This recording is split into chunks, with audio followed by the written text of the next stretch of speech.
Hello students, welcome to my YouTube channel mentor Shefali. आज हम पढ़ने लगे हैं history of C language. History of C language जो है बहुत इंटरेस्टिंग है, तो चलिए स्टार्ट करते हैं।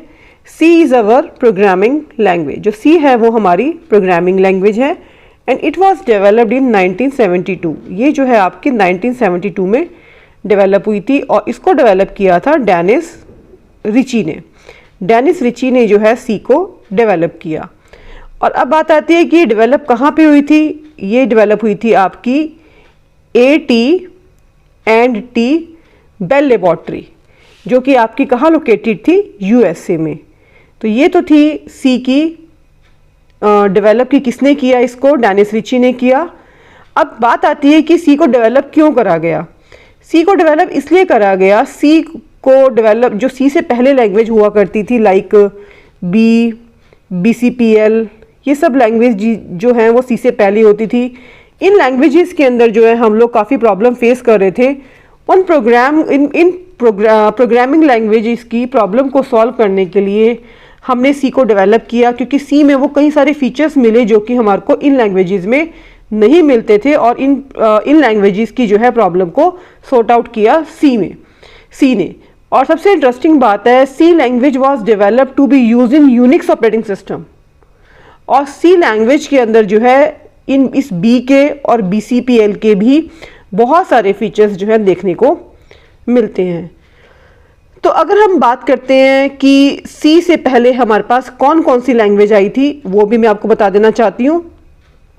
Programming languages that were developed before C language, सबसे पहले थी आपकी एल्गोल। अब हम लोगों को इसके बारे में बहुत डिटेल में जाने की जरूरत नहीं है एल्गोल के बारे में, सिर्फ आपको पता होना चाहिए कि सी से पहले कौन कौन सी लैंग्वेज आई थी। ये डेवलप हुई थी आपकी 1960 में इंटरनेशनल ग्रुप के थ्रू।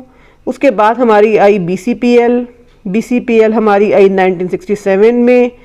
आफ्टर दैट बी के बाद आई हमारी ट्रेडिशनल सी। उसके बाद हम लोगों की आई है के एंड RC। उसके बाद हमारी आई है ANSIC। उसके बाद जो हम लोगों की लैंग्वेज आई है वो आई है हमारी ANSI, ISOC। इसका चार्ट भी आप देख सकते हो, साथ में मैंने लगाया है। उसके बाद हमारी आती है C99। ये कुछ लैंग्वेजेस जो हैं हम लोगों की सी से जो है पहले आई थी। तो ये तो थी हम लोगों की सी की हिस्ट्री जो हम लोगों ने पढ़ी है। तो नेक्स्ट टॉपिक जो अभी हम लोग डिस्कस करने लगे हैं इसी के अंदर, that is the features of C के क्या फीचर्स हैं वो हम लोग जो है यहाँ पे पढ़ने लगे हैं। अब आप देख सकते हो जो मैं आपको पढ़ा रही हूँ, आपको साथ साथ जो है वो चार्ट भी मैंने लगाया हुआ है, ताकि आपको किसी भी तरह की प्रॉब्लम फेस ना करनी पड़े। तो सबसे पहला फीचर जो है हमारा यहाँ पे है सी का सिंपल। सबसे पहला फीचर हम लोगों के क्या है, simple. C is a very simple language because इसने जो अप्रोच ली है वो ली है, इसने स्ट्रक्चर्ड अप्रोच को जो है ये फॉलो करती है। इसलिए जो सी जो है हमारी बहुत सिंपल लैंग्वेज है, क्योंकि ये बड़े बड़े प्रोग्राम्स को छोटे छोटे पार्ट्स में जो है डिवाइड कर लेती है, जिससे हम लोगों को काम करना ईजी हो जाता है। और इंटरेस्टिंग चीज़ ये है कि सी में काफ़ी चीज़ें इनबिल्ट हैं, लाइक उसकी बहुत अच्छी लाइब्रेरी फंक्शन है जो रिच ऑफ लाइब्रेरी है, डेटा टाइप्स हैं, वेरिएबल्स हैं, जो कि सिंपल सी लैंग्वेज को बहुत सिंपल बनाते हैं। तो सेकंड फीचर हम लोगों का सी का आता है, that is machine independent language, और जिसको आप पोर्टेबल लैंग्वेज भी बोल सकते हो। तो ये हमारा सेकंड फीचर आ जाता है सी का। तो इसके अंदर जो है क्या है कि जो सी है वो हम लोगों को किसी भी मशीन के ऊपर ले जाके हम बड़े इजीली वे में उसको एग्जीक्यूट कर सकते हैं। कोई स्पेसिफिक चेंजेस हम लोगों को मशीन के अंदर करने की जरूरत नहीं करनी पड़ती। तो that's why C is called machine independent language, और you can say portable language. Third feature जो हम लोगों का है वो है हमारा mid level programming language. C को जो है हम मिडल लेवल लैंग्वेज भी बोलते हैं, मिडल लेवल लैंग्वेज, और आप कह सकते हो मिड लेवल प्रोग्रामिंग लैंग्वेज। अब बात आती है इसको मिडल लेवल लैंग्वेज क्यों बोला जाता है। सी को मिडल लेवल लैंग्वेज इसलिए बोला जाता है कि सी के अंदर लो लेवल लैंग्वेज प्रोग्रामिंग के भी फीचर्स हैं, जिसके अंदर हम सिस्टम एप्लीकेशंस को डेवलप कर सकते हैं, लाइक कर्नल को, ड्राइवर्स को। और सी जो है हमारे हाई लेवल लैंग्वेज के फीचर्स को भी कंटेन करके चलती है, जिसमें हम लोग एप्लीकेशन प्रोग्राम्स बना सकते हैं, लाइक पेरोल बना सकते हैं, गेम्स बना सकते हैं। तो इसलिए जो है सी को हम मिडल लेवल लैंग्वेज बोलते हैं। आई होप कि आप लोगों को समझ आया होगा। एग्जाम में क्वेश्चन भी आ जाता है, why C is called middle level language. Next feature, जो फोर्थ फीचर है हम लोगों का आता है, that is structured programming language. C को स्ट्रक्चर्ड प्रोग्रामिंग लैंग्वेज का एक फीचर है, सी को स्ट्रक्चर्ड प्रोग्रामिंग लैंग्वेज ही बोला जाता है और ये इसका एक फीचर भी है।